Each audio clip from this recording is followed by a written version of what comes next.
U Rwanda rwamaganye raporo ya Human Rights Watch ishinja abayobozi barwo ibyaha by'intambara muri Repubulika Iharanira Demokarasi ya Kongo.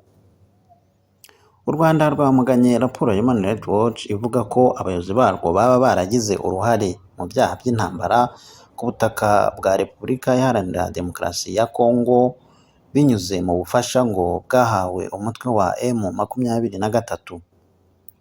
Kuva intambara yakongera kubura mu burasirazuba bwa Kongo mu mpera z'umwaka wa 2021, umwuka mubi wakomeje gututumba hagati y'iki gihugu n'u Rwanda, bigeza n'aho rushinjwa kuba ari rwo ruri inyuma y'ibikorwa bya M23. Inyandiko yashyizwe hanze na Human Rights Watch ivuga ko M23 ari umutwe ufashwa n'u Rwanda ndetse ko ari wo wagize uruhare mu bwicanyi bw'imirambo yabonetse mu burasirazuba bwa Kongo mu gace ka Kishishe. Iyo nyandiko igira iti iyo mibiri bikekwa ko ari iy'abaturage bo muri ako gace ndetse n'abarwanyi bafashwe na M23 ikabica hagati y'Ugushyingo 2022 n'igihe uwo mutwe wavaga i Kishishe muri Mata 2023.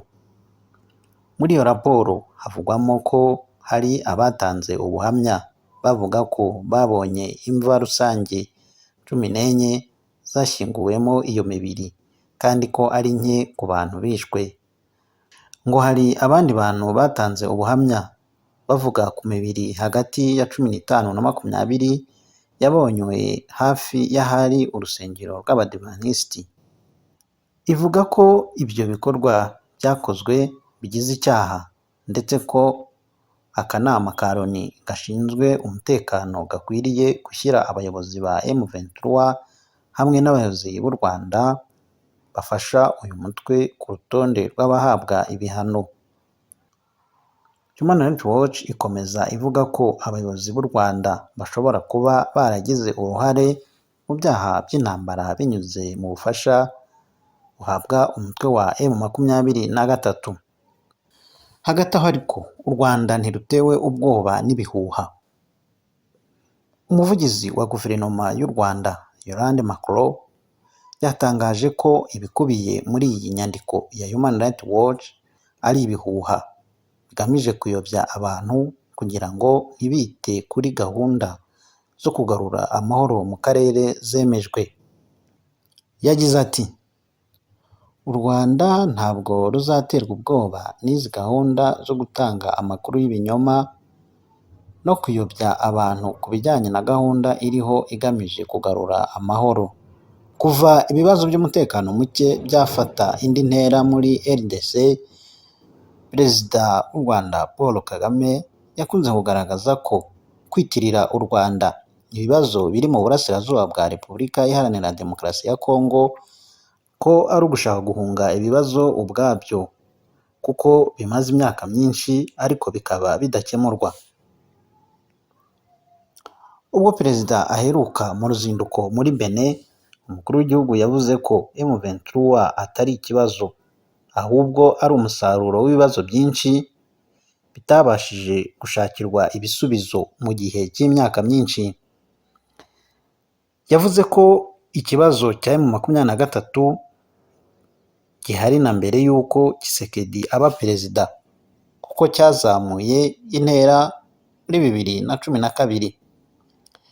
Yavuze ko uyu mutwe ikibazo cyawo gishingiwe ku banyekongo bafite amateka mu Rwanda kubera imipaka yakaswe mu gihe cy'ubukoloni. Igice kimwe cy'u Rwanda gikomekwa ku burasirazuba bwa Kongo n'amajyepfo ashyira uburengerazuba bwa Uganda. Ubu ariko ngo si Abanyarwanda, ni abaturage b'ibyo bihugu ibyo bice bibarizwamo. Ati ibyo ni ibijyanye n'amateka. Ibyo bibazo bimaze igihe kinini kiruta icyo maze kurusha Tshisekedi. Abo bose bari bahari muri icyo gihe ntibakiriho. Perezida Kagame yavuze ko abo baturage bakomeje kwimwa uburenganzira bwabo kugeza ubwo mu mwaka wa 2012 beguye intwaro barwanya guverinoma yabo, ariko kugeza n'ubu mu mwaka wa 2023 nyuma y'imyaka 11 ikibazo cyaragarutse. Yakomeje agira ati ibyo bivuze ko kitigeze gikemurwa uko bikwiye. Ni urugendo nyamara ngo rwaje kwinjirwamo n'ibihugu byinshi birimo n'ibikomeye, ariko ntibyakemura ikibazo.